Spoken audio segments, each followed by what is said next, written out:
Now, part of the success of this channel, and I'm using the term success with air quotes, is that you never know quite what's going to happen. Some people may be here because of the cool pocket knives, and others are here for the well-manicured hand shots.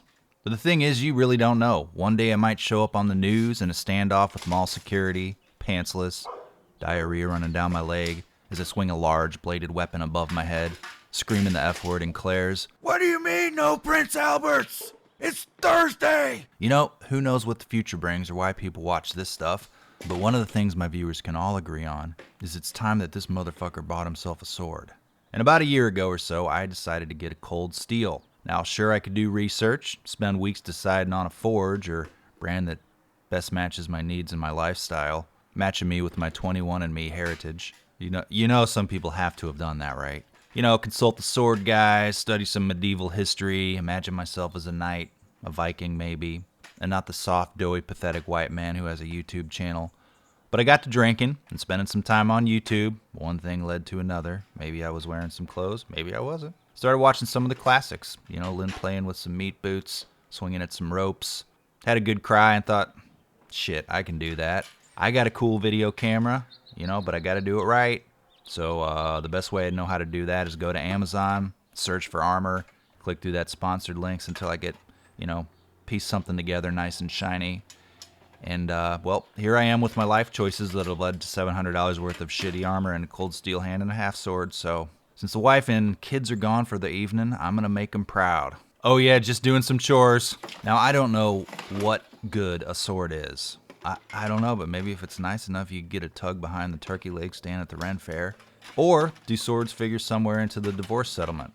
Maybe they're for the 8th generation European Americans to hang above their fireplace so they can get in touch with their heritage. But the fact is, I really don't know. But what I do know is it's probably not a good idea to chop shit in your backyard with it. But it's your sword, and it's definitely not your mom's place or law enforcement's place to tell you how to use it, or maybe you should just drop it right now. You're bound to show up on some next door posting someone's ring footage anyway, am I right? So here we are with the cold steel hand and a half sword, which, if you ask me, it's appropriately named because that'll be you after 6 beers and a trip to the emergency room. 100 years ago, people lost appendages in factories, machinery working alongside 7-year-olds, making 10 cents a day. Back when they still made things in America. Now today we lose them because, you know, I needed something to post. Now, since it's a sword, you know, logically, you need to be safe, which is why I bought all this rad armor. I've watched Excalibur a few times. I've seen Braveheart, you know. I mean, Braveheart isn't the right era for this sword, but I noticed safety glasses didn't seem to exist back then, so I wanted to keep it semi-realistic. Plus, we all have eyelids, so glasses are unnecessary. You just blink and the metal and glass shards bounce right off. So, let's get to testing. I've been putting off dumping my Christmas tree behind an Albertsons for this very thing. The blade here is made from 1060 carbon steel. The original script said 1095 because I didn't do any research, but, you know, it's a high carbon steel known for its toughness, meaning that it's not gonna break easily. Handle wrapped in leather. Found while practicing moves in the backyard, the leather wrapped handle is large enough for both of my hands. It's pretty comfortable. Now they call it a hand and a half, but it could easily be called a 2-handed sword, maybe even a 3-handed sword. I think the crossguard here is a nice touch as it looks very sword-like from all the movies I've watched. You know, there are some sword guys who watch the channel and been asking me to do sword reviews, and fortunately, if you ask me to do a sword video, this is kind of what you're going to get. But it's very sharp out of the box, and since it's carbon steel, make sure you wipe it down after playing with it, otherwise it's going to rust.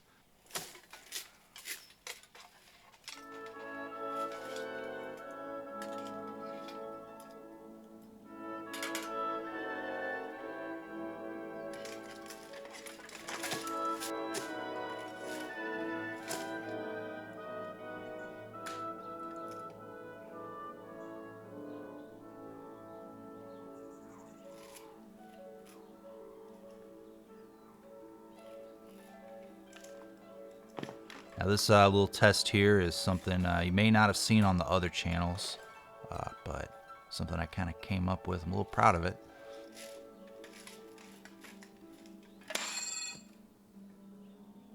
And anyway, that about does it.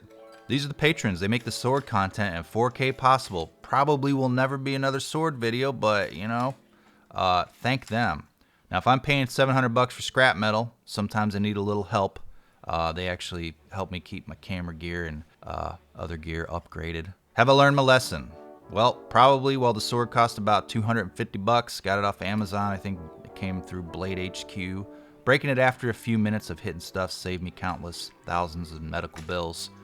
Now, at the expense of ruining some of the best footage I have ever recorded. Now, 1060 isn't known as a brittle steel. This is definitely the luck of the draw on a heat treat, as there are countless hours of assholes like me awkwardly and also gracefully using cold steel swords to whack things on the internet. Now, as a frequent woodwhacker myself, this sudden catastrophic failure is rare, and unfortunately there is now video evidence that I did not treat my sword the way you're supposed to in the warranty to get it replaced. If this were an SE, it just would have been replaced. Remember my Hunglas 2? Cold Steel's warranty does not work like that. And let's all be thankful that SE doesn't make swords. Now, am I upset? Absolutely not. For a shit poster like myself, $700 is a small price to pay for this kind of quality footage. Plus, I have a chest full of future scrap metal in the garage, looking for one of my appendages to accidentally chop off. So like, subscribe, comment. Thanks for watching.